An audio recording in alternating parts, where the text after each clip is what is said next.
Second আমার মেয়ের জন্য কারোর নজর না লাগে। বাবা কোথায়? আমি বাবাকে জিজ্ঞেস করতে চাই। আরে বাবা? সামলে কল্প। রাজন, এই কাজটা ভালো হবে তো? এই কাজটা কালকের মধ্যে হয়ে যাওয়া দরকার, ঠিক আছে? আচ্ছা আর একটা কথা, এই গেস্ট হাউসের পেন্টিং হবে, ওটার একটা বাজেট করো। কাজটা যেন ভালো হয়, ছেলের বাড়ি যেন কোনো অভিযোগ না করে। স্যার, আমি সব দেখে নেব, আপনি কেন চিন্তা করছেন? বাবা গ্রেট, নাইস। বলো আমাকে কেমন লাগছে? ওফ ও হো, মা বলছে আমাকে সুন্দর লাগছে, কিন্তু I doubt। আচ্ছা, মা বলেছে তোকে সুন্দর দেখাচ্ছে। আমার মেয়ে, মা একেবারে ঠিক বলেছে, তোকে চাঁদের মতো লাগছে। Thank you. স্যার একদম ঠিক বলেছেন ম্যাম। দেখবেন এঙ্গেজমেন্ট পার্টিতে আপনি সবার মন জয় করে নেবেন। Wait a second. ভালো লাগছে, যাও। রাজন, 1 মিনিট এসো। হ্যাঁ ম্যাম। হ্যালো, হ্যাঁ হ্যাঁ বলুন। কুলদীপ, বাংলোর ডিসপিউট এখনো পর্যন্ত সলভ হয়নি। এটা তোমার জন্য শেষ ওয়ার্নিং। পরের বার আর ফোন বাজবে না, তোমার মৃত্যু হবে। হুমকি দিচ্ছিস আমায়? এইসব কথায় আমি ভয় পাই না, বুঝলি? যা যা করার করে নে। কুলদীপ, কি এসব? এইসব কলস মজার হয় না কুলদীপ, আমি তোমাকে আগেই বুঝিয়েছিলাম, কিন্তু তুমি। Relax Mitali, relax. আমি ইতিমধ্যেই সিআইডিকে জানিয়েছি। আমি একটু ফ্রেশ হয়ে আসছি, ওকে? মেডিটেশন রুমে যাচ্ছি।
হাই স্যার, আমি রাজেন, কুলদীপ স্যারের ম্যানেজার। কুলদীপ বাবু কোথায়?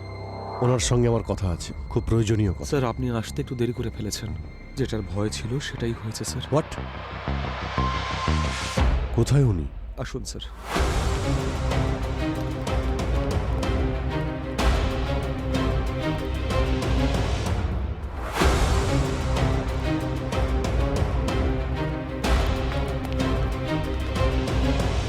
সরে যান। Excuse me, 1 minute.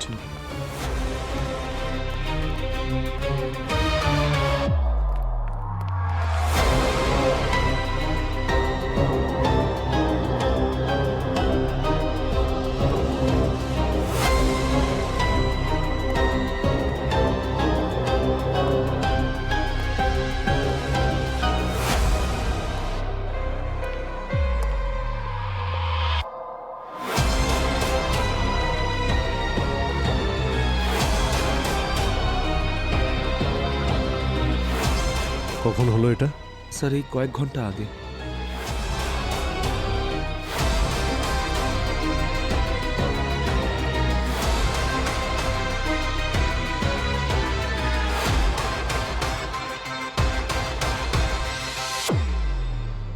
স্যার, এই কুলদীপ বাবু মারা গেছেন। ওকে ওকে স্যার, ইয়া। শেষবার তুমি কখন দেখেছিলে কুলদীপ বাবুকে? শেষবার কুলদীপ স্যারকে প্রভাকর দেখেছিল, এই স্যারের বডিগার্ড। কুলদীপ বাবু মেডিটেশন রুমে আসার আগে ঠিক কি হয়েছিল বলুন তো? স্যার আজ বিকেলে 4টে বাজার আগে স্যার লিভিং রুম থেকে বেরোচ্ছিলেন আর করিডোরের সামনে দিয়ে মেডিটেশন রুমে যাচ্ছিলেন। উনি দরজা বন্ধ করে দিলেন আর আমি রোজের মতো বাইরে দাঁড়িয়েছিলাম। কিন্তু স্যার ব্যাপারটা হলো, স্যারের মেডিটেশন সেশন 20 মিনিটের জন্য হয়, কিন্তু এইবার 40 থেকে 45 মিনিট হয়ে গেছিল আর তখনও কুলদীপ স্যার বাইরে বেরোননি। কুলদীপ স্যার কখনো এমনটা করেননি। আমার একটু সন্দেহ হলো। কুলদীপ স্যার, আপনি ঠিক আছেন তো? কি হলো প্রভাকর? স্যার প্রায় 40 থেকে 45 মিনিট হয়ে গেল। স্যার তো প্রত্যেকবার 20 মিনিটের মধ্যে বেরিয়ে আসেন, কিন্তু এখন অব্দি বাইরে বেরোননি। কুলদীপ স্যার, আমার মনে হয় দরজাটা ভাঙতে হবে। হ্যাঁ ঠিক আছে।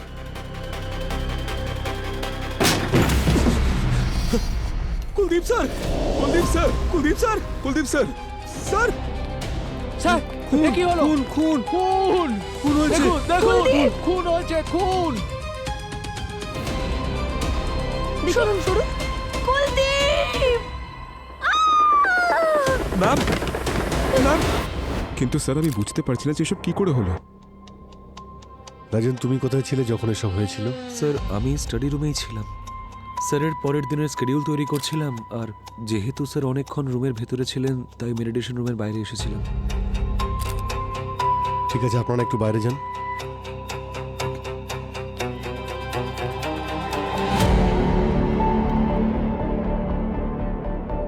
পঙ্কজ, সচিন, সবার সঙ্গে একটু কথা বলো তো, দেখো যদি কিছু জানা যায়। এই এন্ট্রি অনুযায়ী তো অনেক লোক এসছে ভিতরে। হ্যাঁ স্যার, ওই কল্পনা দিদির এনগেজমেন্ট ছিল তো তো বাড়ি মেরামতি আর ডেকোরেশনের কাজ চলছিল, তাই অনেক লোক এসছে এবং গেছে। কারো এন্ট্রি মিস হয়নি তো? না স্যার, আমার অনেক বছরের এক্সপিরিয়েন্স স্যার, আমার চোখ এড়িয়ে কেউ যাওয়া আসা করতে পারবে না। আর যদি চোখ বন্ধ হয়ে যায় তখন? কি বলছেন কি স্যার? মানেটা হলো তুমি ডিউটি করছো, তুমি যদি ক্লান্ত হয়ে যাও, চোখ লেগে যায়, তখন এমন কিছু হয়েছে? না স্যার, আমি ডিউটির টাইমে কখনো ঘুমিয়ে পড়ি না। বাংলোতে ঢোকার আর কোনো রাস্তা আছে? এই একটাই রাস্তা আছে স্যার। রুমের ভিতরে যাতায়াত করার জন্য শুধু এই একটাই মাত্র দরজা আছে, আর তার বাইরে বডিগার্ড প্রভাকর দাঁড়িয়েছিল। আর স্যার দরজাটা ভিতর থেকে বন্ধ ছিল।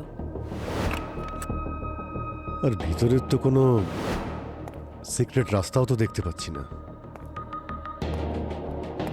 শুধু এখানে একটা জানালা আছে, তার মধ্যেও গ্রিল লাগানো আছে। আচ্ছা একটা কথা বলো, ওই 40 থেকে 45 মিনিটের মধ্যে ঘরের মধ্যে কেউ এসেছিল অথবা বাইরে গিয়েছিল, অথবা তুমি দরজা ছেড়ে বাইরে কোথাও গিয়েছিলে? না স্যার, আমি দরজা থেকে একবারের জন্য নড়িনি। না কেউ ভেতরে এসেছে আর না কেউ বাইরে গেছে। স্যার তাহলে খুনটা হলো কি করে, আর কেই বা করেছে? আর এই ঘরের মধ্যে এমন কোনো সিক্রেট জায়গাও নেই যেখানে কেউ লুকোতে পারে। আচ্ছা, এখানে পেইন্টের স্মেল আসছে না? স্যার এখানে তো রেনোভেশনের কাজ হচ্ছে, সেখান থেকেই আসছে নিশ্চয়। না ভিতরে, এইদিকে, না এই জানালা থেকেই আসছে মনে হচ্ছে। এই এই কিছুদিন আগেই বোধহয় পেইন্ট হয়েছে। স্যার হ্যাঁ? স্যার এই দেখুন, স্যার এই কুলদীপ বাবুর মুখে, হাতে আর আঙুলে অ্যারোমা অয়েলের প্যাচেস রয়েছে। কিন্তু অ্যারোমা অয়েল তো এখানে রয়েইছে অনেকটাই, আর তাছাড়া অ্যারোমা অয়েলের বটলও তো এখানে রাখা আছে, আর এই অ্যারোমা অয়েল হয়তো রাখতে গিয়ে ওনার হাতে লেগে গিয়ে থাকবে। কিন্তু স্যার কেউ মুখে কেন অ্যারোমা অয়েল লাগাবে? এই অয়েলটা কুলদীপ বাবু নিজের মুখে লাগাননি, এটা খুনি লাগিয়ে দিয়েছে। কিভাবে স্যার? এই দেখো, জানালার অবস্থা দেখেছো? এই যে এই খুনি এখানে এই জানালা দিয়ে ভিতরে আসে, সে যখন দেখে কুলদীপ বাবু এখানে মেডিটেশন করছেন, পিছন থেকে সে কিছু দিয়ে আঘাত করে, ওনার মুখটা হয়তো চেপে ধরেছিল, আর হাতাহাতি করার সময় হয়তো ওই পেইন্ট এনার মুখে লেগে যায়, আর হয়তো ওনার মুখ থেকে পেনটা তোলার জন্যে ওই খুনি অ্যারোমা অয়েল ইউজ করেছিল। ওনার হাতেরও পেন তোলে আর মুখেরও পেন তোলে।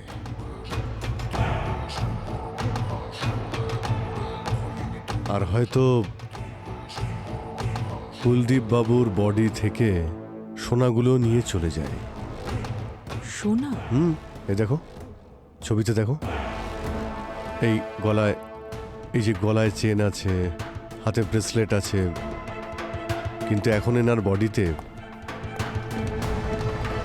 ব্রেসলেট, চেন কিছুই নেই। স্যার মেনে নিচ্ছি যে খুনি এই জানলা দিয়ে এসেছে, কিন্তু ঘরটা তো সব থেকে উপরে, আর এই দেওয়ালটাও প্লেন, কোনো সাপোর্ট নেই যেটা বেয়েও উঠে আসবে। তাহলে ও উপরে উঠলো কি করে? হুম, নিচে থেকে আসেনি যখন, হয়তো উপরে ছাদ থেকে এসেছে। ছাদ থেকে কোনো দড়ি টড়ির সাহায্যে ভিতরে আসে, কুলদীপ বাবুকে খুন করে, আর তারপর ছাদের ওপর থেকেই পালিয়ে যায়। আচ্ছা রাজেন, এটা বলো যে বাড়িতে যে ডেকোরেশন আর পেন্টিং এর কাজ চলছে, সেই কাজে কি কেউ সুপারভাইজ করছে? ইয়েস স্যার, কুলদীপ স্যারের ওয়াইফ মিতালি ম্যাডাম।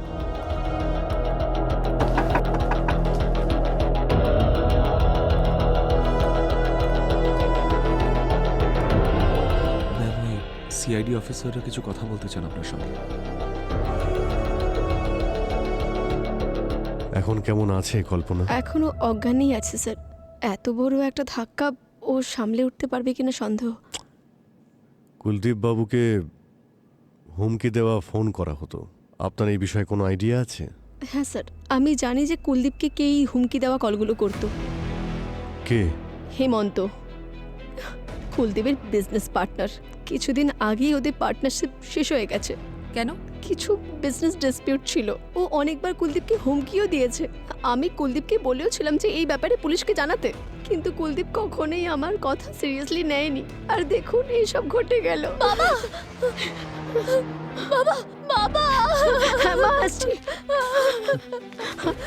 বাবা, সব সব ঠিক হয়ে যাবে মা।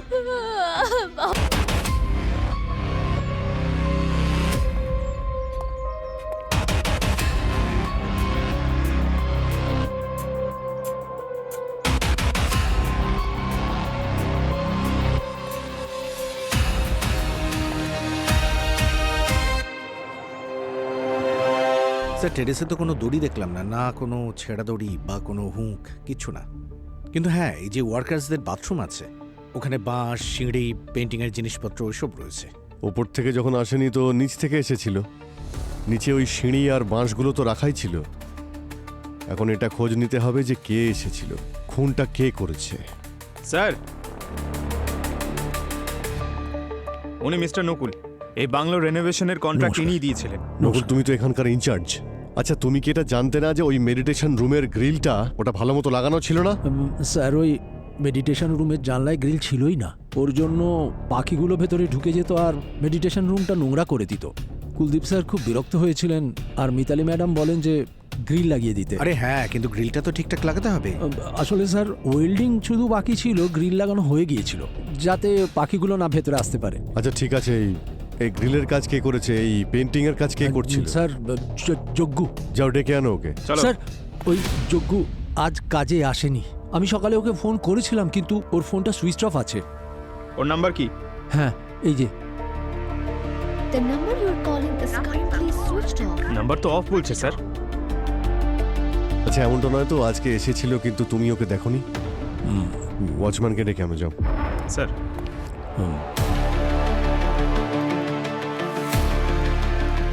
রেজিস্টারে তো এন্ট্রি করা নেই। আচ্ছা, কি ব্যাপারটা কি? হ্যাঁ, নকুল তো বলছে যজ্ঞ আজ সকালে এখানে এসেছিল। তুমি রেজিস্টার মেনটেন করোনি কেন? স্যার, 1 মিনিট যতক্ষণ আমি কিছু জিজ্ঞেস করছি চুপচাপ দাঁড়িয়ে থাকো। কি হচ্ছিল কি এখানে? হ্যাঁ,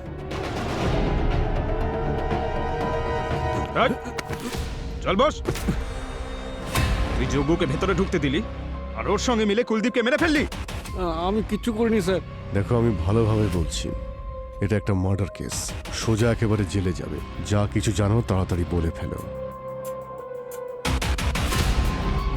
স্যার, আমি শুধু 20 মিনিটের জন্য গেটে ঘুমিয়ে পড়েছিলাম।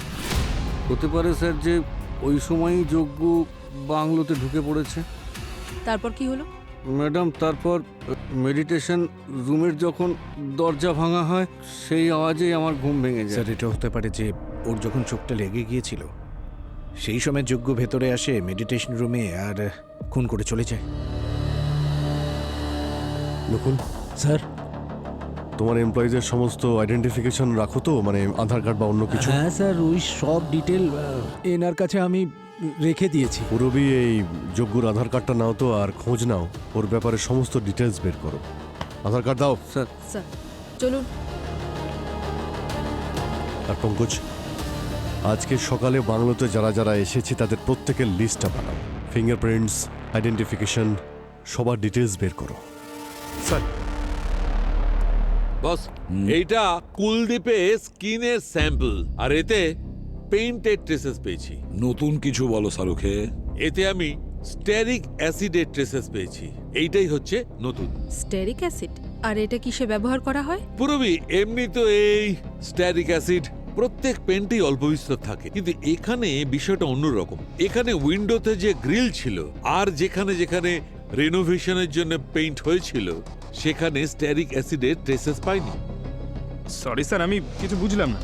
আমি বোঝাচ্ছি পঙ্কজ, আসলে খুনি পেইন্ট স্টেন মোছার জন্য এই স্টেরিক অ্যাসিড কুলদীপের বডিতে লাগিয়ে দিয়েছিল। কিন্তু স্যার, আপনি তো এক্ষুনি বললেন যে ওই অ্যাসিডটা গ্রিল বা পেইন্টের স্যাম্পেলের সঙ্গে ম্যাচ করেনি। এটাও হতে পারে যে এই স্টেরিক অ্যাসিড মার্ডার ওয়েপেন থেকে এসছে শরীরে। আচ্ছা সালুখা স্যার, পেইন্টের বাইরে এই স্টেরিক অ্যাসিড আর কোন কোন জিনিসে ব্যবহৃত হয়? সচিন, পেইন্ট ছাড়া এই স্টেরিক অ্যাসিড আসলে কসমেটিকে আর স্কিন কেয়ারের জিনিসে ব্যবহার করা হয়, যেমন হচ্ছে সাবান, শ্যাম্পু, এই ধরনের তাহলে জিনিস। শাহরুখে কুলদীপও নিশ্চয়ই এগুলো ব্যবহার করতো। কসমেটিক্স যখন সাবান আছে, শ্যাম্পু আছে, আরো অনেক কিছু আছে। করেনি কিন্তু বস, আমি খুব ভালো করে চেক করেছি, এসবের কোনো জিনিসের রেসিডিউ আমি কুলদীপের বডির মধ্যে পাইনি। তার মানে হচ্ছে শাহরুখে তুমি বলতে চাইছো খুনি এই সমস্ত জিনিস ব্যবহার করতো? মানে যখন কুলদীপের ফেস থেকে রং মোছার চেষ্টা করছিল, হয়তো ওর হাতের মধ্যে অ্যারোমা অয়েল, যেটা স্টেরিক অ্যাসিড, ওই স্টেরিক অ্যাসিড কুলদীপের ফেসে লেগে যায়। রাইট। আরো একটা কথা বস, আমার মনে হয় খুনি প্রফেশনাল নয়। তার মানে? এর মানে হচ্ছে এনার ওপর যে আঘাত হয়েছে এর ক্ষত এই কথা বলছে যে প্রিসিশন মেনে করেনি, সঠিকভাবে আঘাত করেনি। আঘাতগুলো দেখো, আমার মনে হয় খুনি রাগের মাথায় বারবার একে ছুরি মেরেছে, বারবার। আরে আপনি তো আবার নতুন অ্যাঙ্গেল নিয়ে এসেছেন। এতক্ষণ আমাদের এটা মনে হচ্ছিল যে হয়তো খুন রবরির জন্য হয়েছে, আর আপনি এখন বলছেন ব্যক্তিগত শত্রুতা, মানে শত্রুতার অ্যাঙ্গেল। কিন্তু স্যার, একজন পেইন্টারের সঙ্গে কুলদীপ বাবুর কি শত্রুতা থাকতে পারে? হতে পারে যে কেউ পেন্টারকে ব্যবহার করেছে খুন করার জন্য, কোনো প্রতিশোধ নেওয়ার জন্য। অভিজিৎ, এই কেসে একটা নাম আমার মাথায় ঘুরছে, সে হলো কুলদীপের এক্স বিজনেস পার্টনার, যার সঙ্গে কুলদীপের শত্রুতা ছিল, হেমন্ত। মিস্টার হেমন্ত, কুলদীপ বাবুর সঙ্গে আপনার পুরনো ঝামেলা ছিল ল্যান্ড ডিল আর বাংলোর ওনারশিপ নিয়ে। হ্যাঁ, আপনি ঠিক বলছেন। যখন আমরা বাংলোটা কিনেছিলাম তখন আমরা পার্টনার ছিলাম, আর আমরা বাংলোটা ভেঙে বিল্ডিং বানাতে চেয়েছিলাম, আর কুলদীপ বাংলোটা কেড়ে নিল। যদিও ওই প্রপার্টির 50% মালিক আমিই ছিলাম। কোনো প্রুফ আছে আপনার কাছে? দেখাচ্ছি, এই দেখুন। যে বিল্ডিং আমরা বানাতে চেয়েছিলাম এটা তার ব্লুপ্রিন্ট, আর এটা হচ্ছে আমাদের দুজনের মধ্যে এগ্রিমেন্ট। আর কিছু ফটোও আছে, ফটোগুলো দেখুন, আপনিও দেখুন। উনি আপনার থেকে এই বাংলোটা কেড়ে নিয়েছেন, তাই আপনি ওনাকে বারবার হুমকি দিচ্ছিলেন, আর তারপর ওনাকে মেরেই ফেললেন। আরে না স্যার, আমি তো শুধু ওকে এটাই বলতে চেয়েছিলাম যে এই যে প্রপার্টিটা আছে এর 50% মালিকানা আমারও আছে। আমি শুধু ওকে ভয় দেখাতে চেয়েছিলাম, মোটেই মারতে চাইনি। কিন্তু মারা তো গেলেন উনি। হতে পারে যে আপনি ওনাকে মারতে চাননি, কিন্তু অন্য কাউকে দিয়ে খুন করিয়েছেন, যাতে আপনি কোনোভাবে ভেসে না যান। আমি অবশ্যই ওকে পছন্দ করতাম না, আর আমি এটাও চাইতাম যে ওর মতো শয়তান লোক মরেই যাক, কিন্তু তার মানে এটা মোটেই নয় যে আমি ওকে মেরেছি। আমরা শুধু প্রমাণকেই বিশ্বাস করি হেমন্তবাবু, আর প্রমাণ মিথ্যে বলে না। প্রমাণ আছে যখন প্রমাণ নিয়ে এসো। যদি তোমাদের মনে হয় যে আমি কুলদীপকে খুন করিয়েছি তো প্রুফ নিয়ে এসো। দেখুন, প্রুফ পেতে কিন্তু বেশি সময় লাগে না হেমন্তবাবু। একবার যাকে দিয়ে খুন করেছেন সে যদি ধরা পড়ে যায়, তাহলে আসল খুনি খুব সহজেই ধরা পড়ে যাবে। হ্যাঁ, তো সে সময়ই এসো। ঠিক আছে, আমরা এই ফটোগ্রাফ আর ব্লুপ্রিন্ট সঙ্গে করে নিয়ে যাচ্ছি।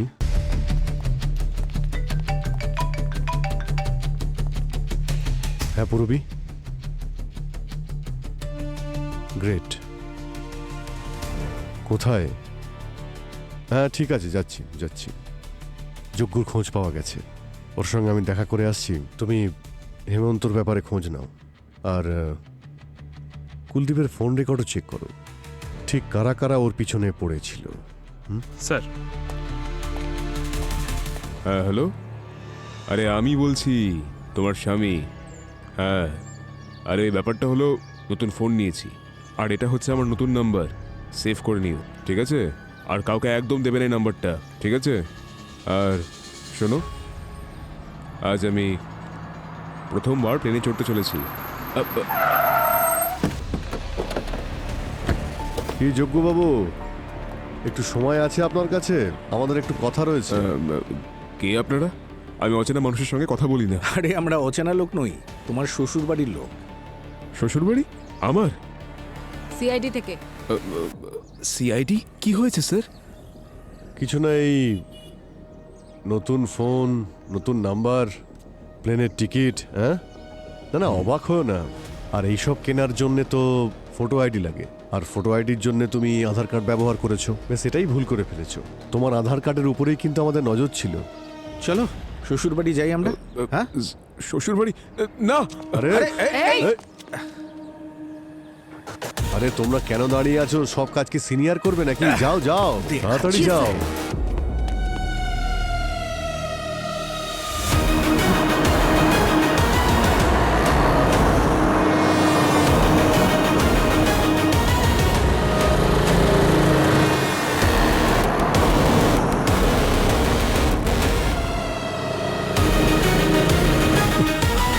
আরে আরে ভাই, কোথায় পালাচ্ছিস? সরি স্যার, ভুল হয়ে গেছে স্যার। তোর ওপরে কুলদীপ বাবুকে খুন করার অভিযোগ আছে। আমি কেন মারবো নাকি স্যার? আমার তো কোনো শত্রুতা নেই আরে ওনার সাথে। শত্রুতা নয়, বন্ধুত্ব আছে, শুধুমাত্র টাকার জন্য। স্যার আপনারা আমাকে ফাঁসাচ্ছেন স্যার খুনের কেসে। ভাসাচ্ছি না, তোর আঙুলের ছাপ না মেডিটেশন রুমের জানলা থেকে পাওয়া গেছে, বুঝলি? ওটা তো স্যার এই কারণে, কারণ কি আমি ওই জানলাগুলো রং করেছি আর স্যার। বুঝে শুনে তুই গ্রিলটা ঠিকঠাক লাগাসনি, যা তুই গ্রিল সরিয়ে তুই ভেতরে ঢুকতে পারিস আর খুন করে বাইরে বেরিয়ে যেতে পারিস। না না স্যার, আমাকে এটা করার জন্য বলা হয়েছিল। ওখানে আসলে কিছু শোল্ডারিং এর কাজ বাকি ছিল, আর একটা পেন্টের কোটিং হওয়া বাকি ছিল, এই জন্য ওরকম ছেড়েছিলাম। তুই কাল তাহলে কাজে কেন আসিসনি? স্যার আমি এসেছিলাম স্যার, কিন্তু একটু দেরি হয়ে গেছিল। আর যখনই আমি ওই বাড়িতে ঢুকলাম, দেখি একটা ঘরে গয়না পড়ে রয়েছে, আর তার আশেপাশে কেউ ছিল না স্যার। তাই আমি ওই গয়নাগুলো আমি সরিয়ে দিলাম, আর আমি ওখান থেকে পালিয়ে গেলাম স্যার।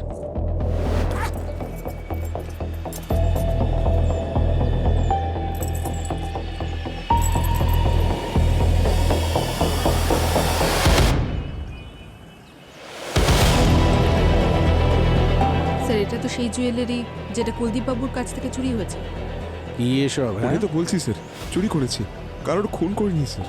আমি ওখানে কুলদীপ বাবুর মৃত্যুর পরে পৌঁছেছিলাম স্যার, দিব্যি করে বলছি স্যার। স্যার আমি সিসিটিভি ফুটেজ চেক করেছি বাংলোর বাইরের একটা এটিএম থেকে। এই যজ্ঞ একদম ঠিক বলছে স্যার, ও তো মার্ডারের পরে বাংলোর দিকে যাচ্ছিল। তাহলে এর একটাই মানে দাঁড়ায় যে যজ্ঞ খুনি হতেই পারে না। যদি যজ্ঞ খুনি না হয় তাহলে খুনি কে? আচ্ছা, গ্রিলেও আমরা কোনো ফিঙ্গারপ্রিন্টস পাইনি। প্রভাকরও এটা বলেছিল যে ও মেডিটেশন রুমে কাউকে ঢুকতে বা বেরোতে দেখেনি। আর কেউ যদি গ্রিল বা উইন্ডো দিয়ে না ঢুকে থাকে, তাহলে বন্ধ ঘরের মধ্যে ঢুকে কুলদীপকে মেরে এত সহজে বাইরে বেরোতে পারে কি করে? সেটাই তো। স্যার। হ্যাঁ স্যার, আমি কুলদীপের কল রেকর্ড চেক করেছি। ওনার কাছে লাস্ট কল 4টের সময় এসেছিল স্যার, হেমন্তর কল করার পরে, যখন মেডিটেশন রুমে ছিল। কার কল এসেছিল? মিতালির স্যার। এই মিতালি কেন কুলদীপকে ফোন করেছিল? আর সেটাও মেডিটেশনের টাইমেই?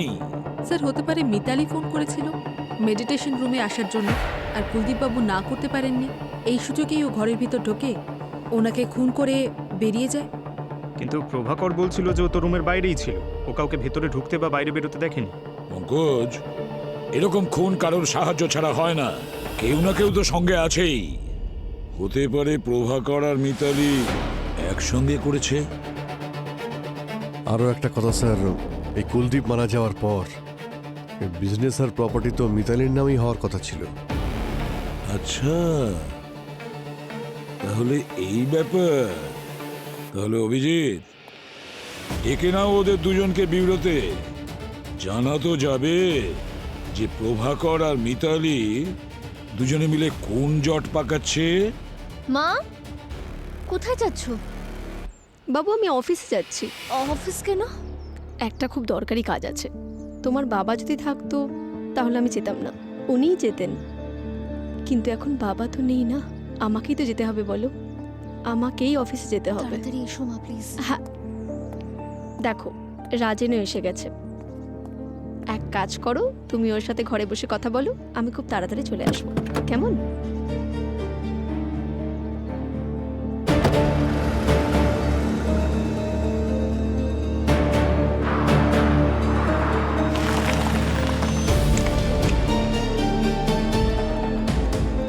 ওটাই নিয়ে ভাবতে হবে আমাদের।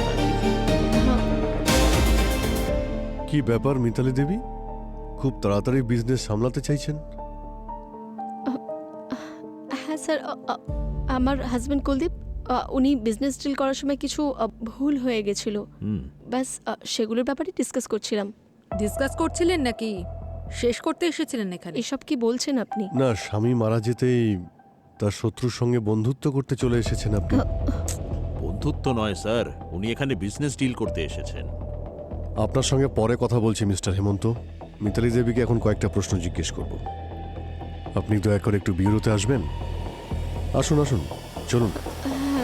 চলুন।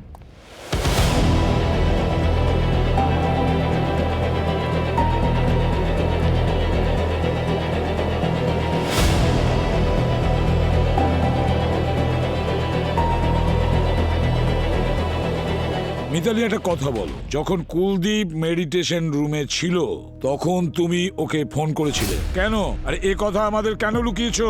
অদ্ভুত তো, ওই কল আর এই কিসের সাথে কি সম্পর্ক হতে পারে? সম্পর্ক আছে কি নেই সেটা আমরা ডিসাইড করব মিতালি দেবী।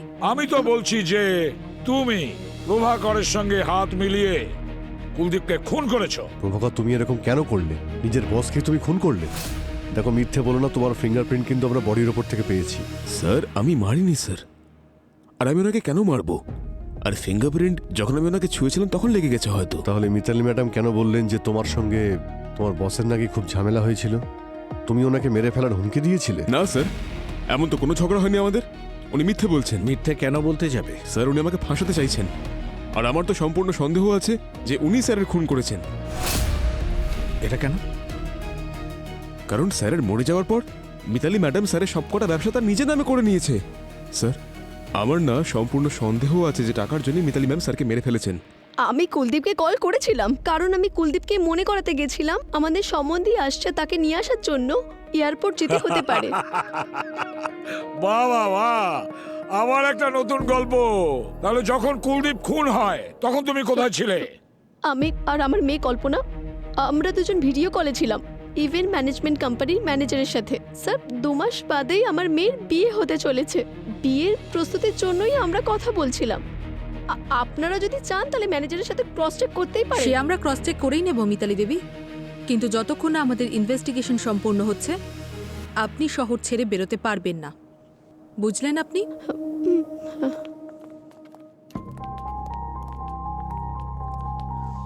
স্যার, হ্যাঁ স্যার এই লোশনের বটলটা যেটা মিতালি ইউজ করেছিল তাতে স্টেরিক অ্যাসিডের ট্রেস পাওয়া যায়নি, যেটা বডিতে ছিল। কি?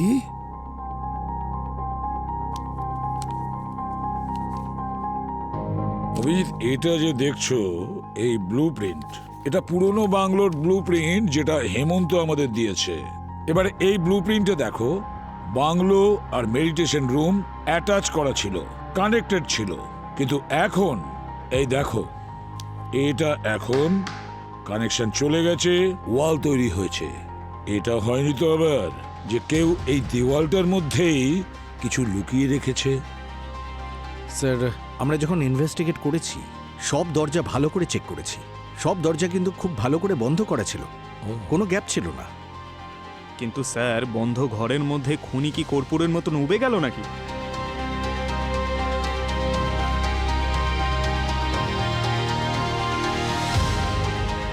এটা হতে পারে কি এই বন্ধ রুমে কেউ আদৌ আসেইনি, বা কেউ গেছে? মানে স্যার, মানে পুরবী এটাও হতে পারে খুনি আগে থেকেই ওই বন্ধ রুমে ছিল, আর তারপর খুন করার পরে ওই বন্ধ রুম থেকে বের হয়নি, ওখানেই ছিল ওই বন্ধ রুমে। স্যার একটু ডিটেলসে বলুন না। Please sir. পঙ্কজ, এটা হলো ওই বাংলোর পুরনো ফটোগ্রাফ, যে বাংলোটা সেল করার ছিল।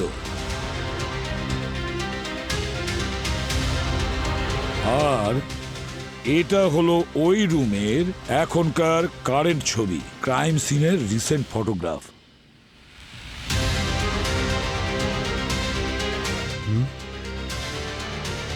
মন দিয়ে দেখো পঙ্কজ, এই দুটো ফটোগ্রাফে একটা জিনিস আছে যা মিসিং হয়েছে।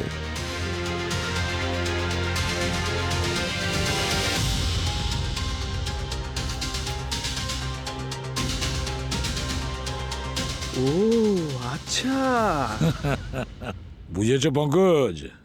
যদি আমরা এই বাংলোর পুরনো ফটোগুলো না দেখতাম তো খুনির আসল উদ্দেশ্য কি সেটা জানতেই পারতাম না। এই ফটোগ্রাফে এখানে একটা স্ট্যাচু ছিল। সেই স্ট্যাচুটা কোথায় মিতালি দেবী? ওই স্ট্যাচুর কথা আমাকে কুলদীপ বলেছিল যে ওই স্ট্যাচুটা ড্যামেজ। হ্যাঁ স্যার, মনে পড়েছে। কুলদীপ স্যার আমাকে বলেছিলেন ওই মূর্তিটা রিপেয়ার করানোর কথা। এই মূর্তিটা ভেঙে গেছে, এটা রিপেয়ার করতে দাও। আচ্ছা স্যার। এখন সেই স্ট্যাচুটা কোথায়? স্যার ওই স্ট্যাচুটা আমি গ্যারাজে রেখে দিয়েছিলাম। নিয়ে এসো।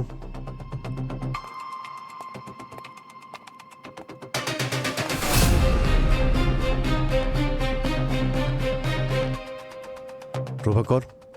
হ্যাঁ স্যার। কুলদীপবাবু মারা যাওয়ার পরে যখন তোমরা দরজা ভেঙে ভিতরে আসো তখন এই স্ট্যাচু এখানে ছিল? কুলদীপ স্যারকে দেখে তো আমি শক হয়ে গেছিলাম স্যার। আমি তো সেটা খেয়ালই করিনি যে স্ট্যাচু ওখানে ছিল নাকি ছিল না। স্ট্যাচু এখানে ছিল, আবার ছিলও না। তার মানে স্যার? মানে এটাই যে খুনি এখানে স্ট্যাচু হয়ে দাঁড়িয়েছিল। ও নিজেকে স্ট্যাচুর মতো সেম পেন্ট করে আর কাপড় জড়িয়ে দাঁড়িয়ে পড়ে, আর তারপর কুলদীপবাবুর জন্য অপেক্ষা করে।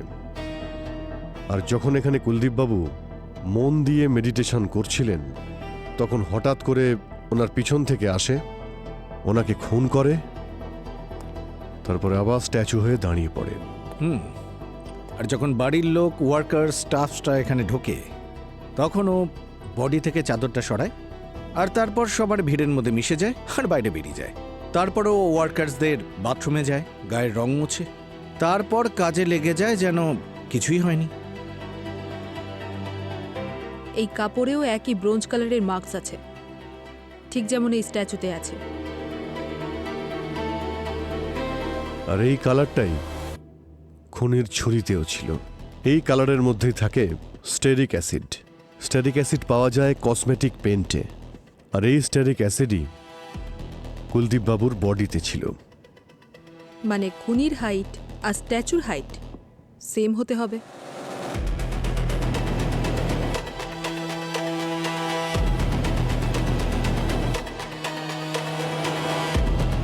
এখন প্রশ্ন এটাই যে কার কার হাইট স্ট্যাচুর হাইটের সঙ্গে ম্যাচ করে। আর যতদূর আমার মনে হচ্ছে শুধু একজনই আছে, বল্লু। কিন্তু স্যার, বল্লু যদি ভিড়ের মধ্যে মিক্স হয়ে গেছিল, কেউ ওকে দেখতে পেল না কেন?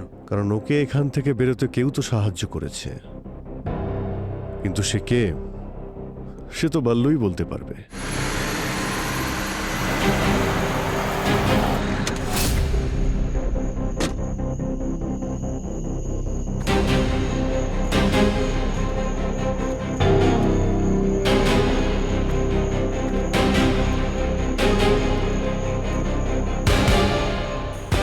ভাই,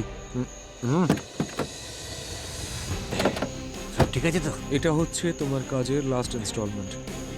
থ্যাংক ইউ। একটা কথা মাথায় রেখো, সিআইডি কিন্তু জানতে পেরে গেছে যে কুলদীপ স্যারের মার্ডারের পেছনে তোমার হাত আছে। তাই অ্যাজ সুন অ্যাজ পসিবল এই শহরটা ছেড়ে তুমি চলে যাও। ঠিক আছে, চলো এগোলাম।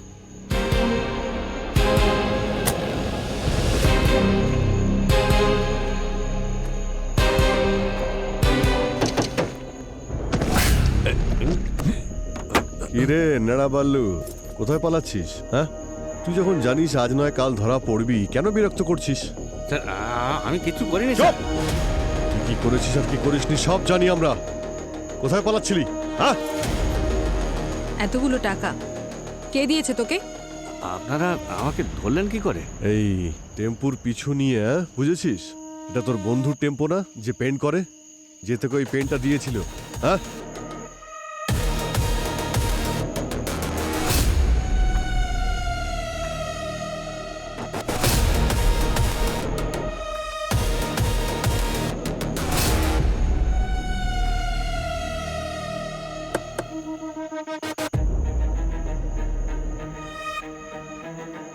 কে দিয়েছে তোকে টাকা? এই বল। হ্যাঁ সচিন, কি?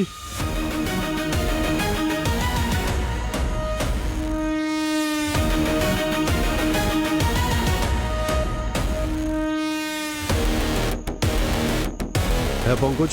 স্যার, রাজেন মরে গেছে স্যার।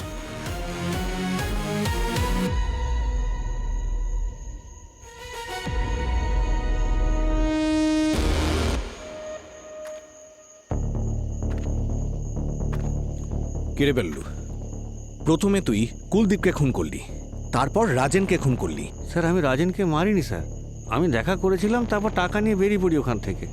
কুলদীপকে আমি মেরেছি স্যার, তাও ওই রাজেনের কথাতে।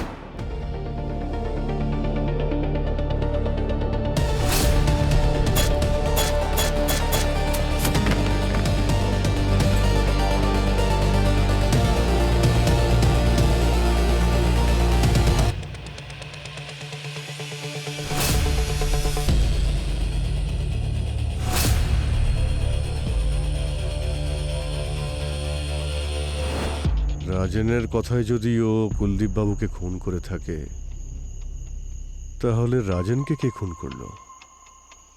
মানে এমন কেউ আছে যে চায় না রাজেন আমাদের হাতে ধরা পড়ুক। আসল খুনি কিন্তু এখনো ঘুরে বেড়াচ্ছে। বস বস টেস্ট রিপোর্টে জানা গেছে যে রাজেনের মৃত্যু বিষের কারণেই হয়েছে। একটা রেজিন বেস কম্পাউন্ড পাওয়া গেছে যা লিপ বামে মেশানো ছিল। তার মানে যে খুন করেছে সে জানতো যে রাজন লিপ বাম ব্যবহার করত। স্যার, হ্যাঁ, রাজেনের ল্যাপটপ পেয়েছি, তাতে পাসওয়ার্ড রয়েছে, ওটা ক্র্যাক করার চেষ্টা চলছে। কিন্তু ল্যাপটপ ব্যাগে একটা গিফট বক্স পেয়েছি, এতে একটা ডায়মন্ড পেন্ডেন্ট আছে। বিল পেয়েছি রাজেনই এটা কিনেছিল, কিন্তু ইন্টারেস্টিং বিষয় যে এই ডায়মন্ড পেন্ডেন্টে যে ইনিশিয়ালটা আছে সেটা হলো M. M?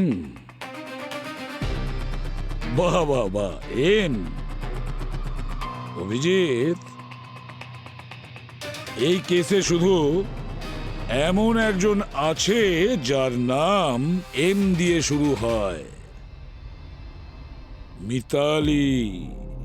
Thank you so much for your service. আজ থেকে আপনাদের সবার ছুটি, কারণ আমরাই বাড়ি ছেড়ে কি হলো মিতালি দেবী, এসব লাগেজ টাগেজ গুছিয়ে আপনি যাচ্ছেনটা কোথায়? আসলে স্যার, আমি আর কল্প আমরা আমাদের পুরনো বাড়িতে যাচ্ছিলাম, কারণ কুলদীপের মারা যাওয়ার পর আমাদের এই বাড়িতে থাকাটা একটু মুশকিলের হয়ে যাচ্ছে, আর এটা করলে কল্পনারও একটু চেঞ্জ হয়ে যাবে।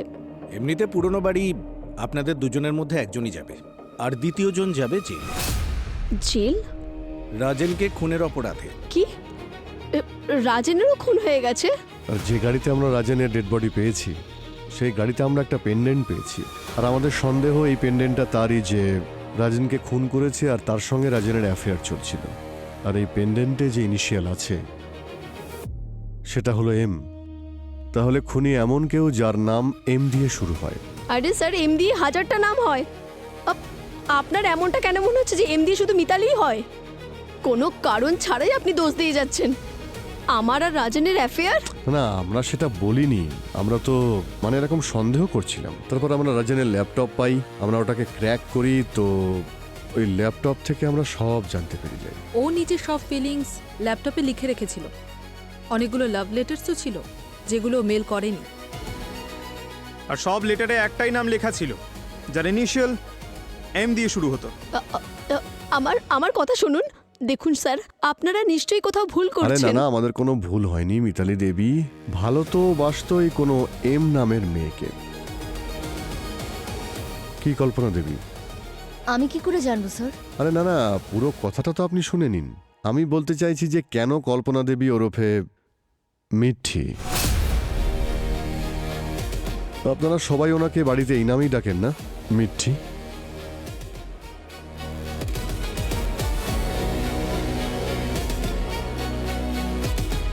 আমরা তোমার কলেজের লকার থেকে এই বিষের শিশিটা পেয়েছি।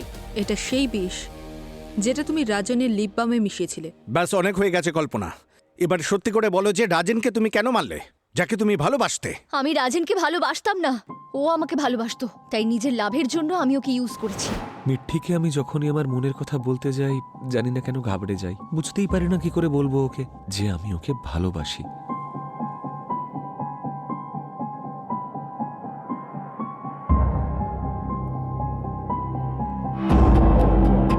ম্যাম, আপনি ম্যাম ওই কি এসব?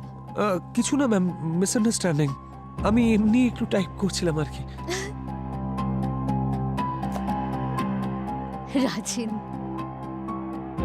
আমি অনেক আগে থেকে জানি যে তুমি আমাকে ভালোবাসো। আর একটা কথা বলি, আমিও তোমাকে খুব ভালোবাসি। কি সত্যি? আর তোমাকে বিয়ে করতে চাই।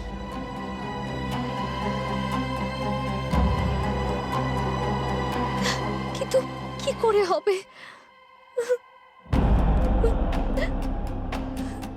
কিন্তু কি হয়েছে? তুমি কাঁদছো কেন? বাবা আমাদের বিয়েটা মেনে নেবে না। বাবা আমার বিয়ে নিজের পছন্দের ছেলের সঙ্গে করাতে চায়। আর জানো, আমার বিয়েটা বাবার কাছে একটা বিজনেস ডিল। আরে তুমি অকারণেই টেনশন নিচ্ছ। আমি আছি তো। আমি যাব কুলদীপ স্যারের কাছে বিয়ের প্রস্তাব নিয়ে। না রাজেন, তুমি বুঝতে পারছো না। বাবা আমাদের সম্পর্কটা মেনে নেবে না। আর যদি বাবা না মানে, আমি বাঁচবো না। তাহলে কি করব আমরা? একটা রাস্তা আছে। কি? বাবাকে মরতে হবে। কি? তবেই আমরা একসঙ্গে থাকতে পারবো। না না, এটা সম্ভব নয়। কি বলছো তুমি এসব? তুমি কি থাকতে পারবে আমাকে ছাড়া? আমি থাকতে পারবো না। দেখো তুমি কেন বুঝতে পারছো না যে আমি তোমাকে ছাড়া বাঁচতে পারবো না? আর আমি কাউকে বিয়েও করতে পারবো না। আচ্ছা ঠিক আছে, আমি সবাইকে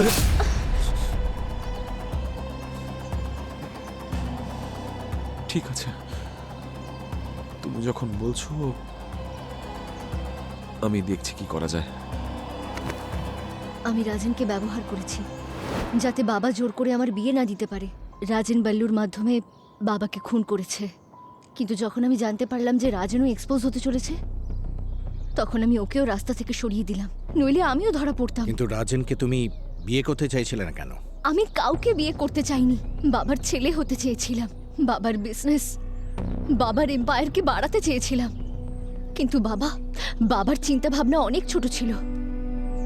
একজন মেয়ে পড়াশোনা করে বিয়ে করবে, আমি এই মানসিকতাটা বদলাতে চাইতাম। আর আমি অনেক চেষ্টা করেছি, কিন্তু বাবার জন্য যেন আমি একটা বিজনেস ডিল ছিলাম। তাই তো মা। স্যার, আমাদের মেয়েদের কোনো নিজস্ব লাইফ নেই নাকি?